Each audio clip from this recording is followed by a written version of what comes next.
আসসালামু আলাইকুম। কাছের এবং দূরের যে যেখানে বসে আমার আজকের এই ভিডিওটি দেখছেন সবাইকে জানাই আমার প্রাণঢালা ভালোবাসা। আজ খুব সহজ পদ্ধতিতে নিয়ে এসেছি চিকেন রোস্ট রেসিপিতে। খুব সহজভাবে করেছি। রান্নাটা খুব সহজভাবে করলে সবাই খুব উৎসাহিত হয় রান্না করতে। খুব কম মসলায় কিভাবে চিকেন রোস্ট করা যায় আজকের এই রেসিপি। খেতে কিন্তু খুবই মজা হয়েছে বিয়েবাড়ির রোস্টের মতোই। প্রত্যেক সময় তো আর খুব রিচ করে রোস্ট খাওয়া ঠিক না, কারণ বাচ্চারা প্রতিনিয়তই রোস্ট খেতে চায়। তো আজকে খুব কম মসলায় আজকের এই চিকেন রোস্ট। আমি এখানে দেখতে পাচ্ছেন ২টা চিকেন নিয়েছি। এগুলোকে আমি ৮ পিস করে নিয়েছি।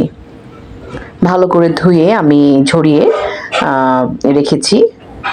এখন আমি কি কি উপাদান দিয়েছি সেগুলোও দেখাবো।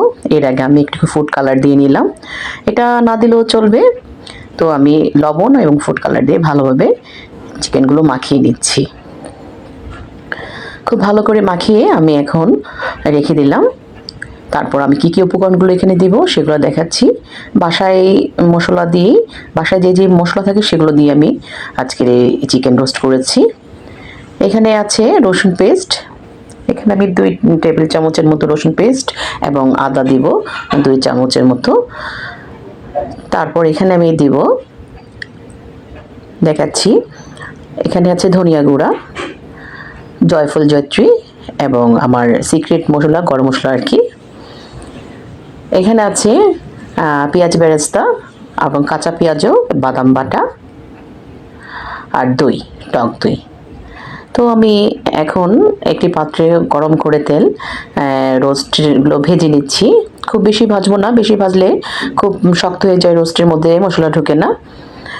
তো আমি এখানে একটা পাত্রে ঘি দিয়ে, তেল এবং ঘি দিয়ে এখানে গরম মশলা দিয়ে দিলাম, দারচিনি, এলাচ, লবঙ্গ, তেজপাতা। একটু ঘি দিলে ঘ্রাণটা মানে সুঘ্রাণ লাগে, খেতে ভালো লাগে ঘিয়ের ফ্লেভারটা। তো আমি পেঁয়াজ কুচিগুলো দিয়ে দিচ্ছি। আমি এখানে পেঁয়াজ বেরেস্তা দিব, এই জন্য পেঁয়াজ কুচিটা কম দিয়েছি এবং একটুখানি গ্রেভির জন্য অল্প পরিমাণে দিয়েছি পেঁয়াজ বাটা। এখন আমি আদা ২ চামচ দিয়ে দিলাম, রসুনও দিয়ে দিয়েছি, এরকম ২ চামচের মতোই দিয়েছিলাম। তো আমি এগুলো ভালো মতো নেড়ে চেড়ে কাঁচা মশলা যেগুলো সেগুলো দূর করব। এখন জয়ফল জয়ত্রী গুঁড়া এবং গরম মশলা, সিক্রেট গরম মশলা এবং ধনিয়া গুঁড়া, লবণ দিয়ে আমি ভালোভাবে আবারও পেঁয়াজগুলো কষিয়ে নিব। মরিচের গুঁড়া দিয়ে দিলাম, একটু পানি দিয়ে দিচ্ছি। এখন এই মশলাগুলো আমি আবারও কষাবো। যত মশলাটা ভুনা করা হবে ততই রোস্ট ভালো লাগবে খেতে। এখন আমি বাদাম বাটা দিয়ে দিলাম, সাথে একটু দুধ দিয়ে দিলাম অল্প পরিমাণে। তারপরে এগুলো আমি ভালো মতো আবার কষিয়ে নেব। তেল উঠে গেছে, আমার কষানো হয়ে গেছে মশলাগুলো। এখন আমি একটুখানি টমেটো সস দিয়ে দিলাম এবং আবার পেঁয়াজ বেরেস্তা দিয়ে দিলাম। এগুলো আবার নেড়ে চেড়ে দিচ্ছি। মশলাটা যত কষাবো রোস্টটা খেতে তত ভালো লাগবে, কারণ মুরগির যখন দিব তখন এত কষানো যাবে না। তো আমি একটু পানিও দিয়ে নিয়েছি। এখন আমি দিয়ে দিলাম মুরগিগুলো, ভেজে রাখা মুরগিগুলো। এগুলো ভালোভাবে এখন নেড়ে চেড়ে আমি দিব।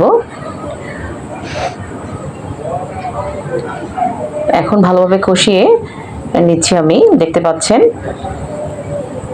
আমার মশলাগুলো খুব ভালোভাবে কষানো হয়েছে। মুরগিটা অত বেশি করতে হবে না আমার। এখন আমি টক দই দিয়ে দিলাম। টক দইগুলো আমি ইচ্ছে করলে আগে দিতে পারতাম, কিন্তু মশলা লেগে যায় টক দই দিলে। তো আমি এখন টক দই দিয়ে ভালো মতো নেড়ে ছেড়ে এখন একটু গরম পানি দিয়ে দিলাম।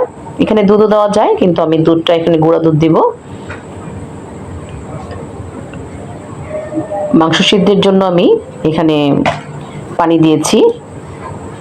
আমার কষানো হয়েছে, আমি এখন দিয়ে দেব কাঁচামরিচ।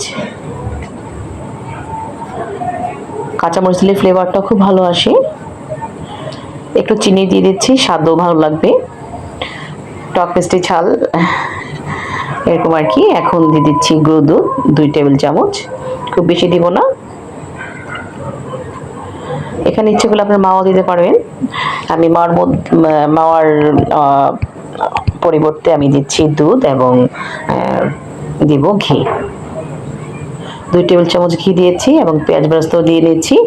আমার রান্না প্রায় শেষের দিকে। আমি এটা ভালোভাবে নেড়েচেড়ে প্রায় 15 থেকে 20 মিনিট দমে রাখবো, কারণ এটা দমে রাখলে রোস্টের মধ্যে যে গ্রেভিটা ভিতরে যায় এবং খেতে খুব সুস্বাদু হয়। প্রায় 10 মিনিট আমি এটা দমে রেখেছিলাম। এখন আমার এই রোস্ট প্রস্তুত। খুবই ভালো হয়েছে রোস্ট, অল্প মশলায়। আপনারা অবশ্যই বাসায় তৈরি করে খাবেন, আশা করি ভালো লাগবে। প্রায় তো রোস্ট পোলাও খেতেই হয়, তাই কম মশলায় আজকের এই রোস্ট রান্না। আশা করি আপনাদের সবার ভালো লাগছে। আপনারা রান্না করবেন, সবাই ভালো থাকবেন, সুস্থ থাকবেন। আল্লাহ হাফেজ। আমার এই রান্নাটি আপনাদের ভালো লাগলে অবশ্যই আমাকে একটু ফলো দিবেন এবং লাইক দিবেন। সবাই ভালো থাকবেন। আল্লাহ হাফেজ। আসসালামু আলাইকুম।